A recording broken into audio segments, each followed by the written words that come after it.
앞 시간에 예수선 견성 직지요결 1, 2, 3편의 견성 실습 연작에서는 세 가지 시각에서 본래 면목과 견성 실습에 대해 말씀드렸습니다.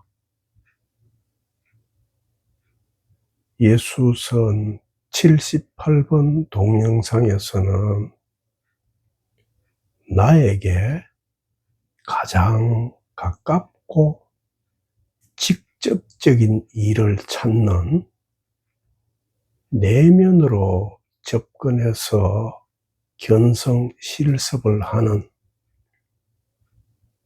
방편을 안내해 드렸고, 79번 동영상에서는 외면으로 접근해서 견성 실습을 하는 방편을 안내해 드렸으며,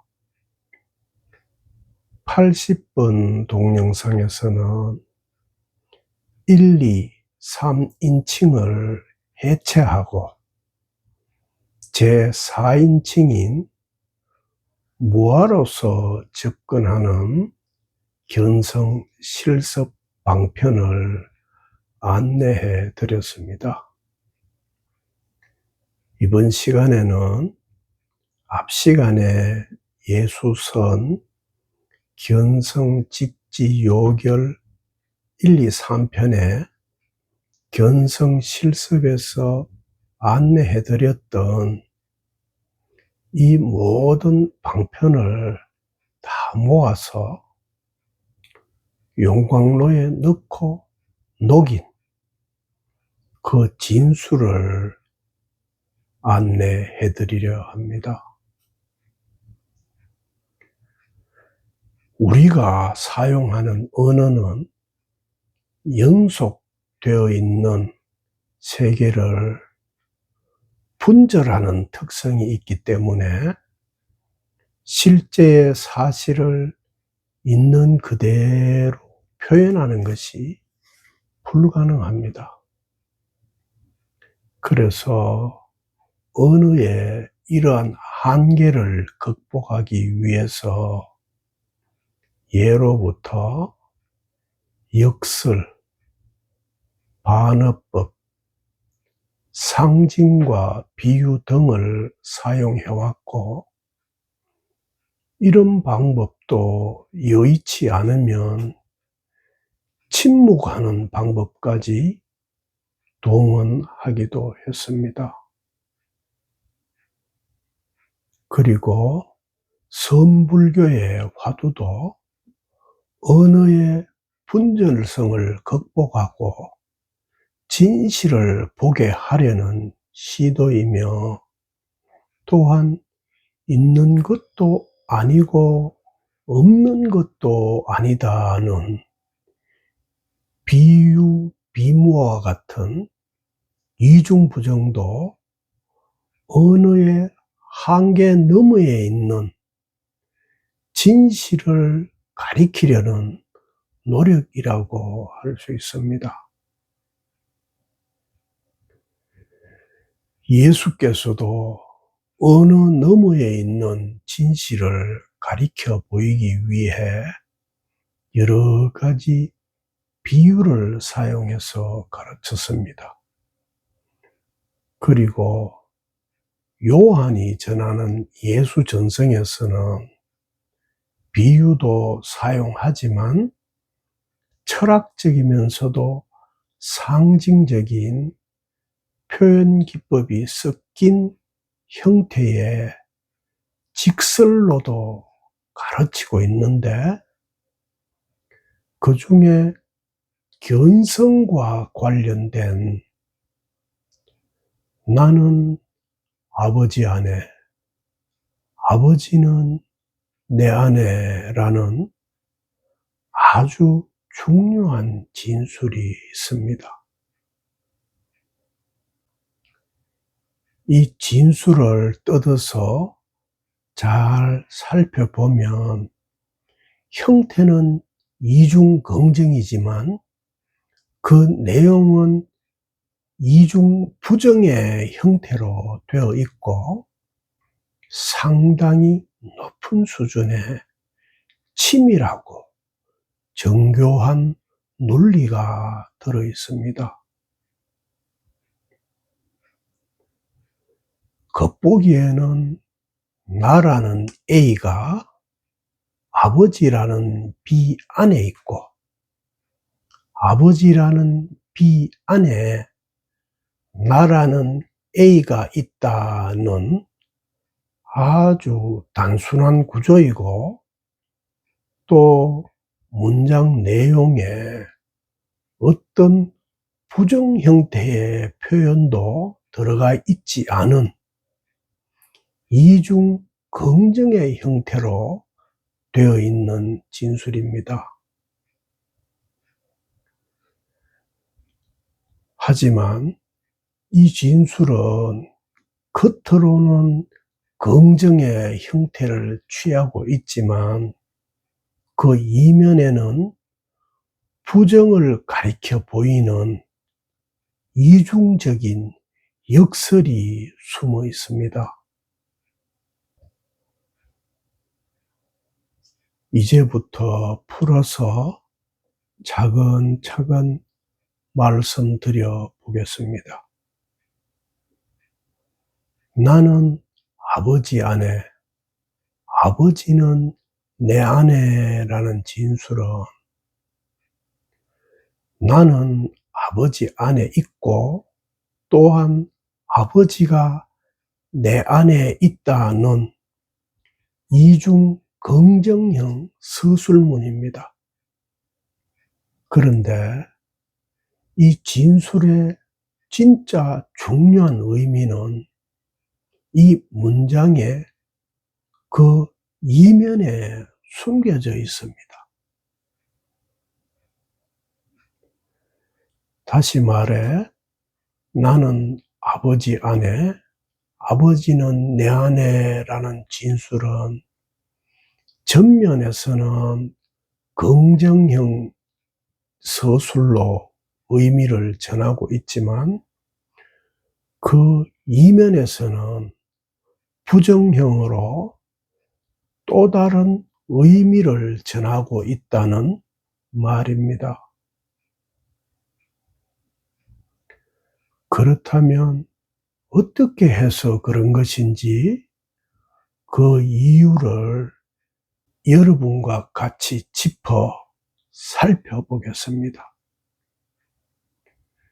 주목해서 잘 들어보시고 같이 살펴주시기 바랍니다. 먼저 이 진술의 앞부분부터 따져보겠습니다. 물리적인 현실에서는 A가 B 안에 있으면 B는 A 안에 있을 수 없습니다. 그래서 나는 아버지 안에, 아버지는 내 안에라는 진술에서 나는 아버지 안에라는 앞부분을 아버지가 내 안에 있는, 즉 B가 A 안에 있는 물리적인 진실의 입장에서 독해하면 A가 B 안에 있는 나는 아버지 안에라는 부분은 저절로 내가 아버지 안에 있는 것이 아니게 됩니다.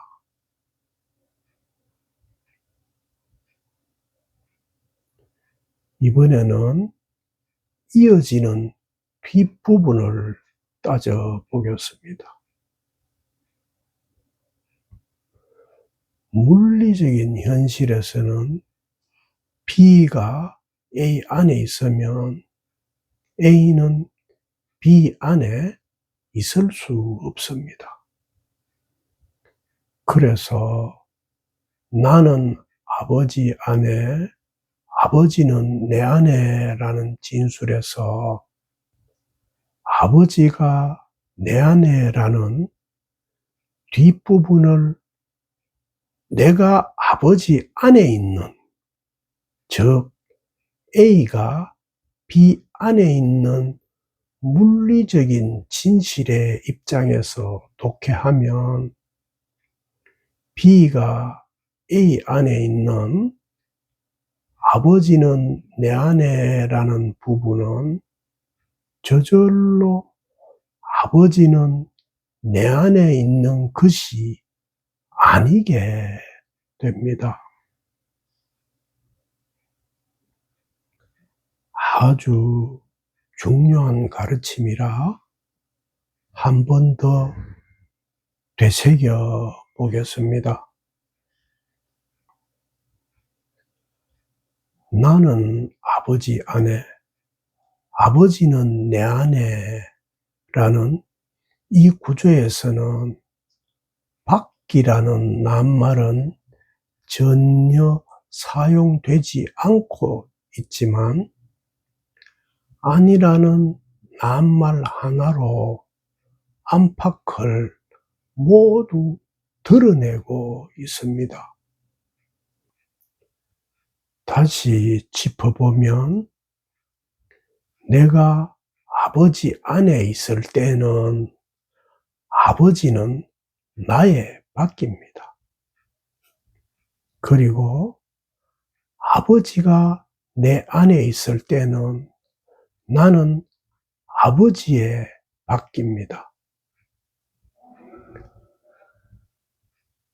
하지만 이 두 문장은 각각의 독립된 진술이 아니라 나는 아버지 안에, 아버지는 내 안에로 하나로 묶여 있습니다.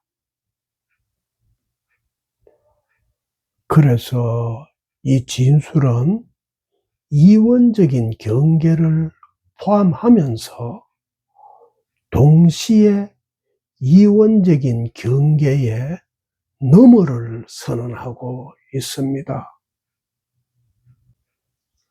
결론적으로 말하면 나는 아버지 안에, 아버지는 내 안에라는 진술은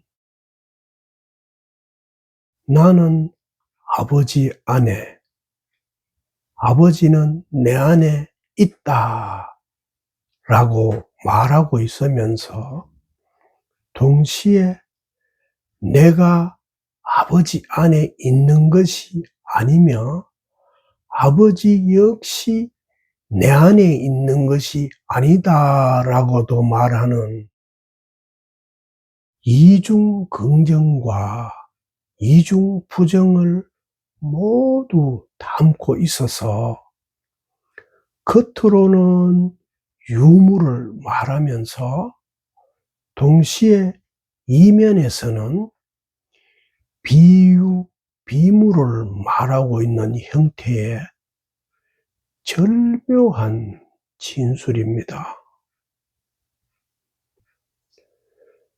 따라서 예수께서는 나는 아버지 안에, 아버지는 내 안에라는 이 진술로 이분법적인 주객의 구조를 해체하고 자타 불의를 선언하고 있는 것입니다. 불교 자료에 익숙한 분들은 예수께서 이중 긍정을 하면서 이중 부정을 하는 이러한 진술 구조에서 중론의 사구 부정을 떠올리시는 분도 있을 것 같습니다만 예수의 진술과 중론의 진술에는 아주 중요한 차이가 있습니다. 중론은 이론적인 논리적 부정이지만 예수는 논리적인 부정을 하고 있는 것이 아니라 직접적인 실존을 가리키는 선언을 하고 있다는 점에서 근본적인 차이가 있습니다. 그리고 어떤 종교에서는 예수의 이 진술을 하느님과 예수의 일체성을 가리킨다고 주장하지만 만약 예수께서 일체성이나 안팎의 구분이 없다는 어떤 이론이나 종교 교리를 말하려고 했다면 아버지와 나는 하나이다 라는 이 하나의 표현법만으로도 충분했을 것입니다. 하지만 나는 아버지 안에, 아버지는 내 안에라는 이 진술은 제자 빌립보가 예수께 저희가 아버지를 뵙게 해 주십시오라고 요청한 데에 따른 대답이라는 점을 간과해서는 안 됩니다. 빌립보의 이 요청을 불교의 용어로 번역하면 부처를 보게 해 주십시오. 본래 면목을 보여주십시오. 깨닫게 해 주십시오. 견성하게 해 주십시오가 됩니다. 그리고 빌립보가 견성하게 해달라고 한 요청에 대해 예수께서 대답한 진술을 불교의 용어로 번역하면 나는 본래 면목 안에 있고 본래 면목은 내 안에 있다가 됩니다. 그러므로 예수의 이 진술은 견성하는 길을 가리키는 아주 중요한 실천적인 가르침이지 이론이 아닙니다. 그리고 안과 밖은 나와 너로 분리되는 상대적인 관계를 물리 공간적인 시각에서 구획한 표현입니다. 그래서 나가 있어야 너가 발생하고 너가 있어야 나가 발생하며 안이 있어야 밖이 발생하고 밖이 있어야 안이 발생합니다. 그러므로 안이라고 인식하고 말하면 이미 밖을 만든 것이고 밖이라고 인식하고 말하면 이미 안을 만든 것입니다. 따라서 예수께서 직지하시는 나는 아버지 안에, 아버지는 내 안에 라는 가르침은 이러한 이원적인 경계를 단박에 뛰어넘어 비이원인 견성으로 들어가는 직접적인 길을 보여주고 있습니다. 제가 깨달음 여정에서 비이원을 가리켜 보이는 방편으로 안과 밖, 나와 너, 제4인칭, 제4의 공간, 불성, 본래 면목 등이라고 말하지만 여러분이 이런 표현들 중 어느 하나라도 실체화한다면 예수께서 안이기도 하고 바뀌기도 하고 안도 아니고 밖도 아니고 또한 안팎이 모두 아닌 것도 아니다라고 이중 긍정과 이중 부정으로 가르치신 진실을 올바로 받아들인 것이 아닙니다. 세계가 내 안에 있고 내가 세계 안에 있다고 진술하지만 세계가 내 안에 있는 것도 아니고 내가 세계 안에 있는 것도 아닙니다. 1, 2, 3인칭이 사라지고 본래 면목인 제 4인칭이 드러나야 한다고 말하지만 애초에 1, 2, 3인칭도 있지 않고 없지도 않으며 본래 면목인 제 4인칭도 있지도 않고 없지도 않습니다. 깨달으면은 아무 모양이 없습니다. 어떤 모양을 쫓아가거나 붙잡거나 소유하거나 아름아리로 아는 그 순간 여러분은 즉시 진실에서 어긋나게 됩니다.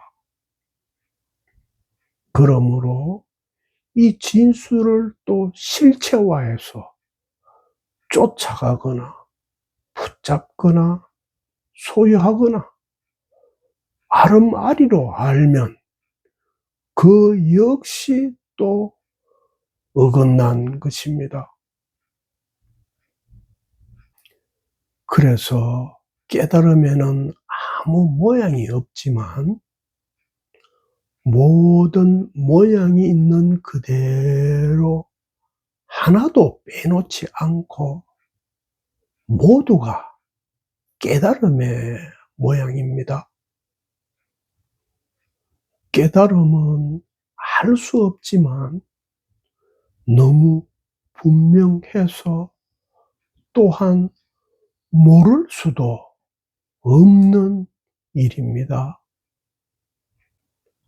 안팎이 다 있는 그대로 안팎이 끊어지고 모든 모양이 다 있는 그대로 어떤 모양도 모양이 아니고 모든 차별이 다 있는 그대로 아무 차별이 없어야 안욕따라 삼맥삼보리입니다.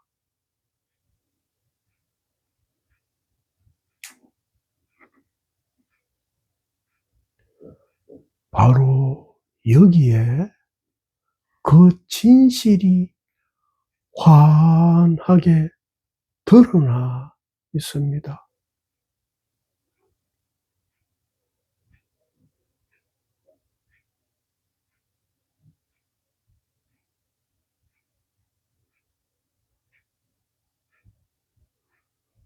바로 여기가 고경각이고 무상, 정등, 정각입니다.